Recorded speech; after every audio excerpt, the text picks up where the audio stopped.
Hello, hello, hello! Good morning po sa inyong lahat. Nandito na naman tayo guys. So kain tayo, almusal pa lang ito. So ngayon, manonood na naman ulit tayo. Ang dami nating hindi napanood ngayon sa Crispaw. Yan, samahan niyo ako. Manood lamang kayo diyan, ha? Samahan niyo ako guys at manood lamang kayo diyan. Panoorin niyo ako kung paano na naman tayo gumugulong-gulong dahil sa Crispaw na yan. Ayan. So, thank you so much nga po pala sa lahat po ng mga nanonood, sa mga nagbibigay ng suporta, sa mga nagsasabing, tuloy mo lang yan, dito lang kami. Basta! Woo! Sa mga basher din dyan, sa bagay, lahat naman sa social media, hindi natin maiwasan, may mga maraming basher, yung iba yung pag-interpret, yung iba, ay basta. Basta tayo guys, solid Crispaw, manood tayo, makilig tayo, yun lang po ang hindi na uso ang negatibo ngayon guys. Basta chill-chill lang, good vibes lang, yun lang yun. Yun yung gusto ni Sir Paul, ganoon naman talaga, di ba? Actually guys, napanood ko na yung una, itong buntis si Chris. Buntis nga ba si Chris na? So, ito yung gusto mo mapanood talaga. Ang sweet lang nila na guys. Ganyan yung ano ko eh.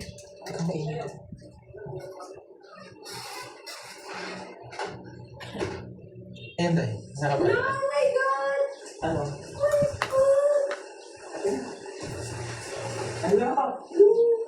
Ano day? Kamusta? Hello! Totoo! Ha? Totoo! Jesus! Sabi na nga, Ano prank. na? Ano totoo kami? Totoo day? Hello, great congrats! Ay, Congrats. Congrats negative.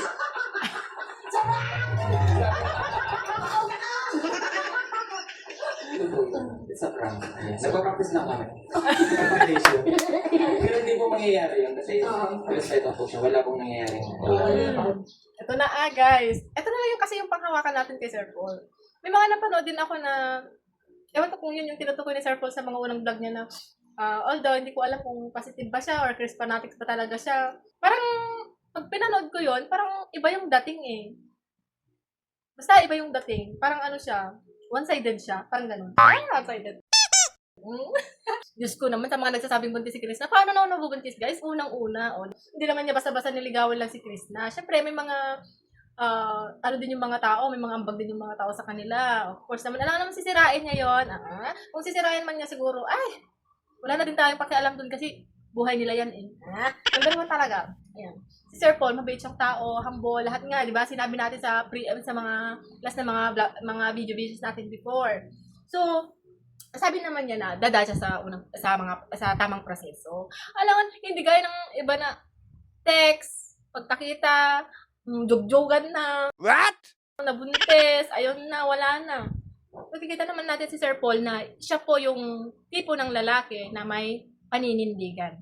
Kahit sa salita man lang yan, kaya ng patunayan, kaya niyang basta panindigan.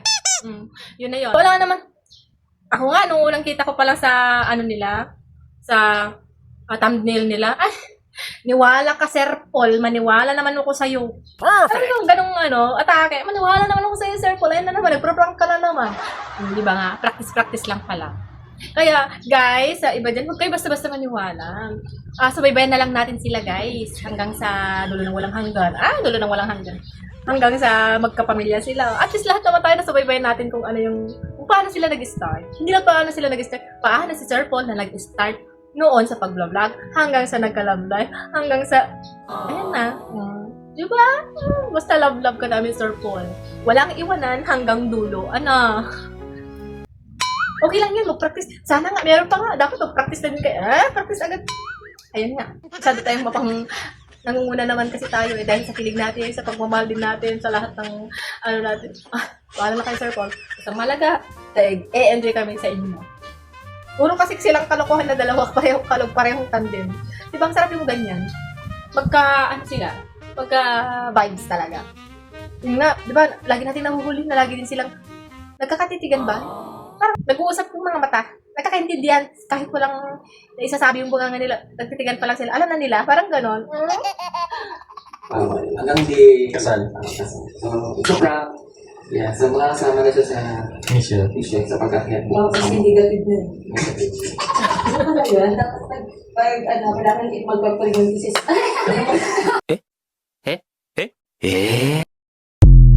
Parenthesis. Parenthesis. Pregnancy sis. Pregnancy. Pregnancy sis. Pregnancy So sis. ano pala dahilan dahil kung bakit gusto niyo kumain ng apple? Anong pala dahilan? Wala, gusto lang mo. Ano? Para lang ma-prank? Pero Isa. wala pong nangyayaring kung mga anong kababalan. Yes, wala po. Bawal po, masama po. Eme-eme lang nila yan. Uy, wala akong ginagawa. Ay, wala. Sila mo. Wala. Sadyang makapost lang yung mga tao, guys. Sabi niya, mamaya yung buntis na yun. Ay, 14 pa ako. Alam niyo guys, hindi porket nagsasama yung isang tao sa isang bahay, may nangyayari na. Yung iba kasi, o yung wag nating lahatin na nagsasama na yung mga, ganun naman yung mga mindset ng mga ibang tao, di ba? Ay, nagsasama na yung mga yan, posible walang nangyayari din, ay lalaki ka, posible pag nagkatiket yung kamay, nakukuryente, anong susunod sa kuryente pag nagka-holding hands, yung walking, alam mo, sa Ilocano na, no, kibin-kibin, pakaalaan tuubing, sabi nila na gano'n. Si Sir Paul yung, may ano sa talaga, very professional din siyang lalaki, paninindigan. Basta, kung ang lalaki is puro jugjugan, walang respeto niya sa'yo, walang pagmamahal, talagang ang gusto lang niya talaga is yung V mo, di ba? Is yun. Eto, hindi lahat, sabi ko, hindi lahat ng magkasama sa isang bahay ay may nangyayari. Ayun. Pero hindi ko sinabi na hindi lahat ng nagkasama sa isang kwarto ay walang nangyari. Sa bahay lang po ang usapan. Ayan, may iniwan na ako ngayon. Hindi mo ako. Ba't mabubuntis? Walang ginagawa. Ayan, nakasaya ba siya? Ayan. Kaya umalis ka na sa page namin. Hindi ka namin kailangan. Okay na kami dalawa. Ayan o. Ayan o. Wala tayo sa Ano first time? Si Nakita Crystal! yung isang basher na yun. Ayan, napansin ulit siya. Wala naman mga sa iba. Ayan. Negative. Sige, Yung so... cute ng paghagbe, Crystal. Magkanagutan mo ako hindi. Parang ano mo Ang cute na.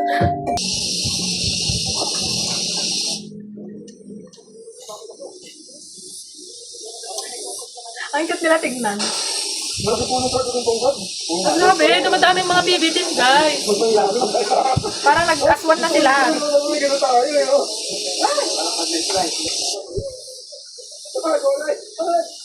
Bakit mo dahil may bata tayo? O yung bata, hawakan nyo.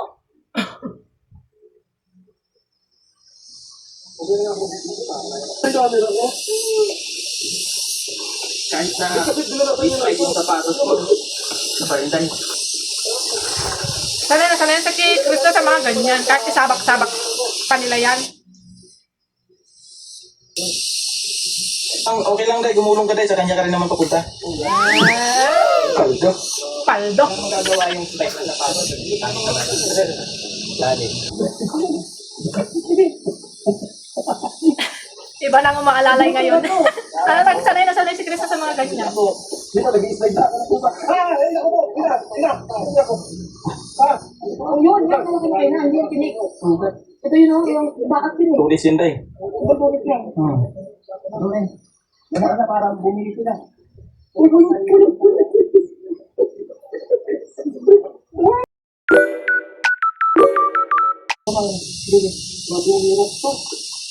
Wow, nag-aalalayan yung dalawa. Sana all.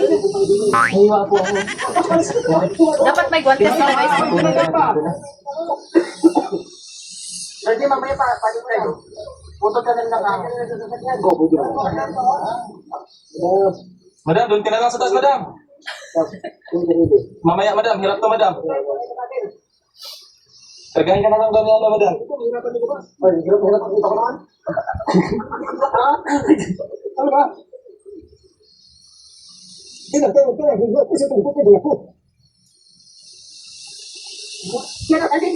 Okay lang, nagumulong silang dalawa basta sa kanila pa rin.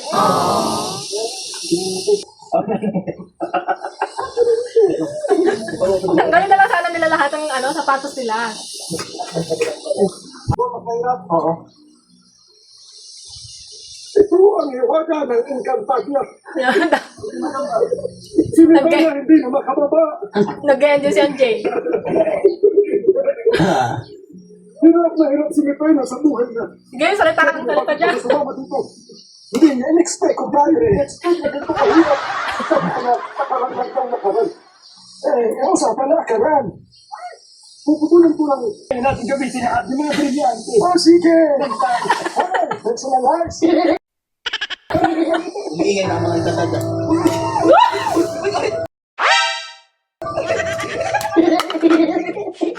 Nawala ka na.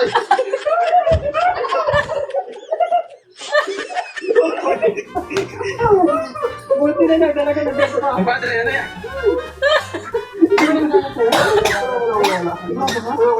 Ako rin.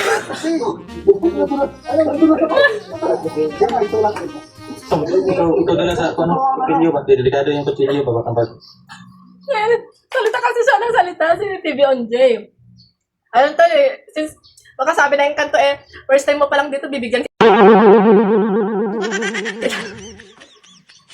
ang leksyon na yun. Nadulas tuloy siya. Hindi ka na nagsika, guys. Ang ganda ng pagka-rolling niya, no?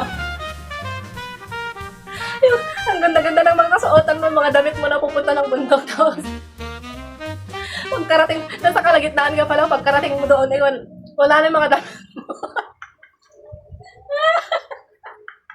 Ay, Diyos ko, Lord. Pag madulas siya, maano? Nadulas na nga, napag ganun. Delikado yan, baka maano ba? Ang dami na, salita kasi siya ng salita yan tuloy. Ha? Tingin niya. Alam, maga. Maga. Ano lang yan? Maganda, good experience yan. Hindi mo ma-enjoy kung hindi mo ma-experience yung mga ganyang... Hindi.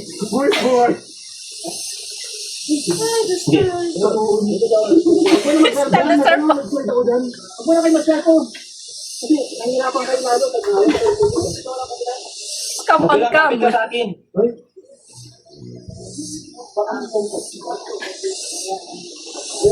Parang mas maganda yung pag ano, guys. Parang mas maganda yung pagbaba mo dyan is ano, patalikod ka na lang. Para dire-diretso na lang. Kasi yung paharap ko...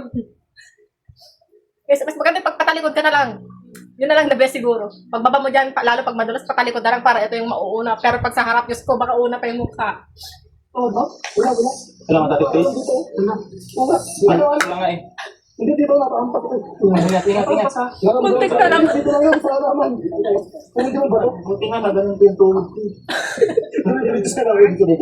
Para magpapyo si Santos. Yung mukha niya di may ipinta. Yung pulay mag-slide din yun. Nag-aalala siya sa mga kasama. Magaling si Chris na. Ay, Diyos ko, ang bilis ng paa niya, guys. Sanay na sanay sa mga putik. Kahit naka-spike yung natin, wala rin. Yan yung magandang pangsabak sa mga bundok-bundok. Kaya tandem sila ni Sir Po. Sabi ni Kuya, hindi ko daw sa yung tubig, kumuha hindi mo kailangan ng tungkot.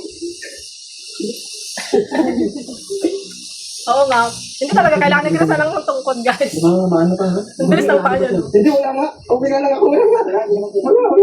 Basic lang. Ingat ba? Ingat. Ingat man. Kaya lang talagang... Madulas. Ano mo pa yung puti? Oo. Napaka-caring si, Sir Guys, no? Napaka-caring ni Sir Bal sa mga kasamahan. Ops! Baka ikaw din susunod. Hindi na.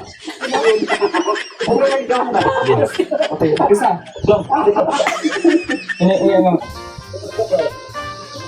Alam niyo yung maganda yan pag akyat. Di ba? Pag pababa talaga yan madulas, guys.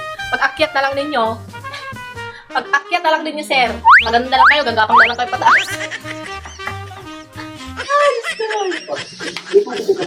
Meron. Ibang mo ba? Oo. Sanay si Chris, no? Oo. Madulas na dahil. Ako ay pa nga nakatapak eh. Hmm. Ito, magkatapak na lang ako. Ingat lang sa tinik. Kaya nang ibalansa si Chris na. Hawak kami dyan. Hanggang dulo yan dahil. Dahil, hanggang dulo hawak ito dahil. Makuha mo. Hindi, hindi.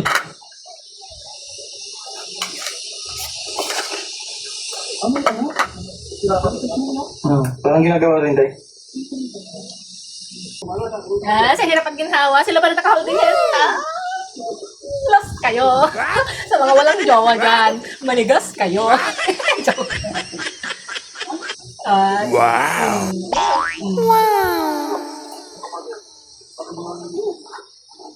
Ito lang.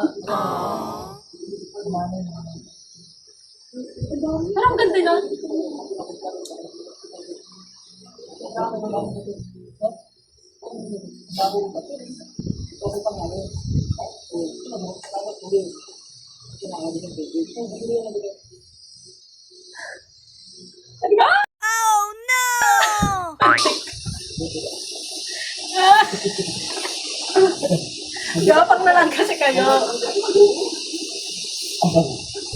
Ako pa pa. Hindi tikit na. Dito daan. Dito, hindi para may maapakan ka na ano. Kanya. Oo. Ganun naman talaga guys ang technique, no? Pag dumaan ka sa mga maputik, pag may mga damo-damo, dun yun yung mga akapakan mo para Ah, para lunas hindi na. magiging spotting ba ng paa mo. Eh kung sa putik ka, asahan mo talaga. Mag-roller coaster ka doon. Ang grabe. Hindi pa tapos ang pababa. Mga bata, Haba. hindi naman talaga pabalik. The problema daw pabalik. Ang the best siguro na sana na ginawa na lang nila. From the start, di ba? Kung may kahoy talaga doon sa ano, ano na lang sana sila ng ano. Alam niyo yon yung tali hanggang sa pababa. Pero para sa pag-akyat na lang nila, gagano na lang sila. Isip na naman natin, nangunguna na naman.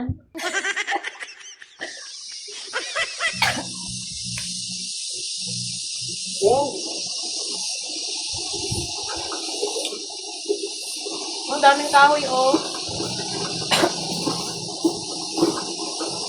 Ay, may bahay pa dyan. Ako papaano sa bilandaan? Akyat pa tayo. Dito tayo. Dito siguro, saan? Ay, bro.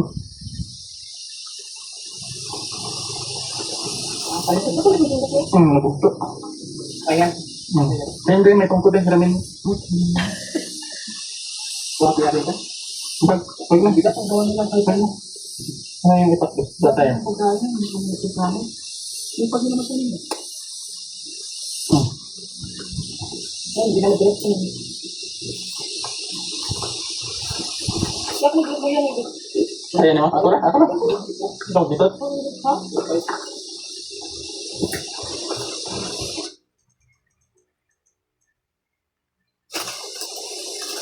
Grabe, no? Wala! Naasawahan! Di ba yun yung ano natin, guys? Pag may na, ano na isa, naasawahan, ay, alam mo sa Ilocano, naasawaan ka, yung ganun. Pag may nadulas na isa, may, asahan mo na may susunod din daw na ganun. Ganun yung parang pamahiin ba? Okay lang yan. Journey yan. Basta yun yung ganyan. Para yung ano, para ma-experience naman yung ano, enjoy kayong ganyan, gusto ko. Kung ako yung ganyan, ay, enjoy na enjoy pa ako. Baka mas marami pang tawa kaysa yung ano.